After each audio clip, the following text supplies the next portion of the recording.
Shalom saudara dan saudari sekalian. Kita bertemu semula dalam Rapsodi Realiti Malaysia. Marilah kita mendengar firman pada hari ini 3 Disember daripada Pastor Chris Oyakilome yang bertajuk Tumpukan Perhatian kepada Tuhan dan pada Kerajaannya. Tumpukan perhatian kepada Tuhan dan pada Kerajaannya. Haleluya.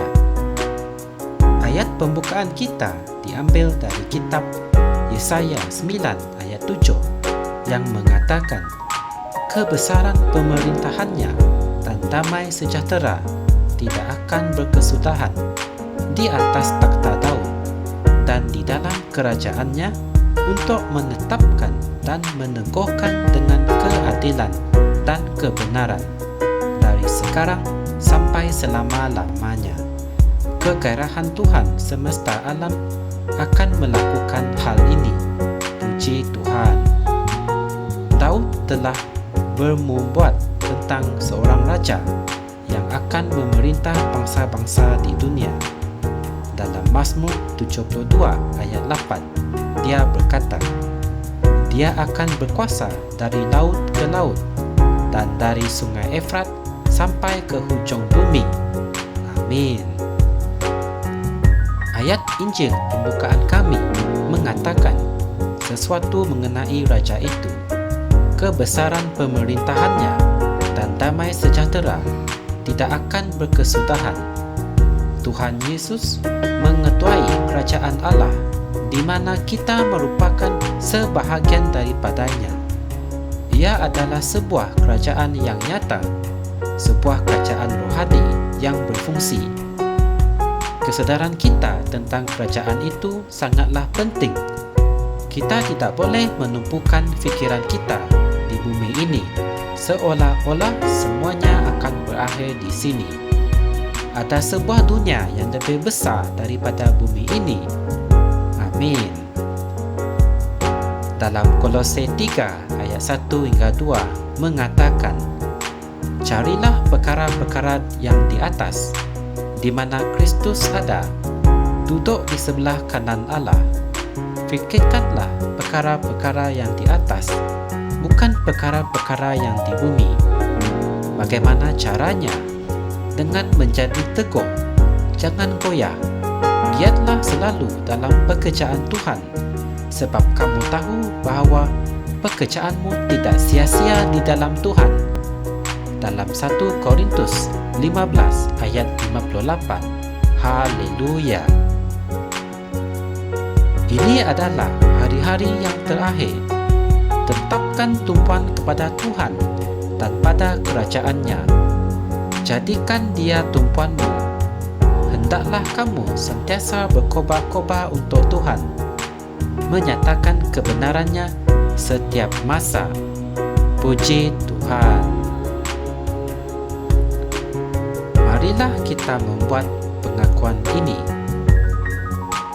Aku telah dipindahkan dari kuasa kegelapan dan masuk ke dalam kerajaan anaknya yang dikasihinya.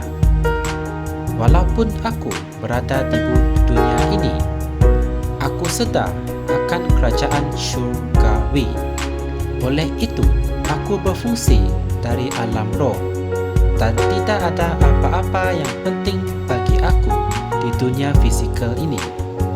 Dan sesungguhnya, melalui penyebaran Injil yang tidak dapat dihentikan ini, kerajaan kita memerintah ke atas semua bangsa. Amin.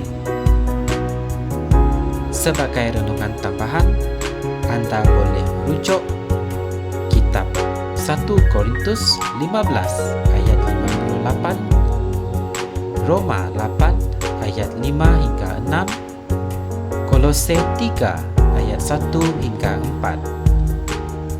Secara kesimpulannya, kita haruslah berdoa dan menerima Kristus dan kerajaannya sebagai penyelamat dalam hidup kita. Kristus memberi kekuatan dan keberanian kepada kita agar kita sentiasa dapat berdiri teguh dalam menghadapi pelbagai jenis cabaran. Puji Tuhan. Untuk mengetahui lebih lanjut tentang firman ini, anda boleh tekan like dan subscribe Rapsodi Realiti Malaysia. Semoga firman pada hari ini memberi kesedaran yang bermakna kepada anda sekalian. Semoga kita berjumpa lagi dalam segmen yang akan datang, dan Tuhan memberkati anda semua. Amin. Kami percaya saudara-saudari semua telah diberkati dengan perkongsian firman dari Rapsodi Reality. Bagi sesiapa yang ingin menjadikan Yesus Kristus sebagai Tuhan dalam kehidupanmu, kamu boleh mengucapkan doa ini bersama dengan saya. Ya Tuhan Allah, aku mempercayai Yesus Kristus, Anak Allah yang hidup dengan sepenuh hatiku. Aku percaya Dia telah mati untukku, dan Allah telah membangkitkan Dia dari kematian. Aku percaya Dia hidup hari ini. Aku mengaku dengan mulutku bahawa Yesus Kristus adalah Tuhan dalam hidupku mulai dari hari ini. Melalui Dia dan di dalam nama-Nya, aku mempunyai kehidupan yang kekal. Aku telah dilahirkan semula. Terima kasih Allah kerana menyelamatkan jiwaku. Aku sekarang adalah anak Allah. Haleluya. Tahniah. Sekarang kamu telah menjadi anak Allah.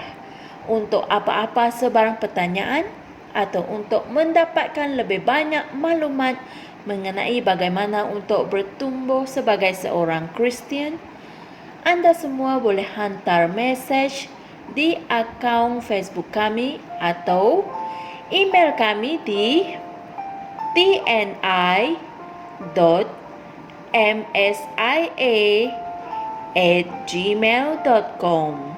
Sekali lagi, tni.msia@gmail.com.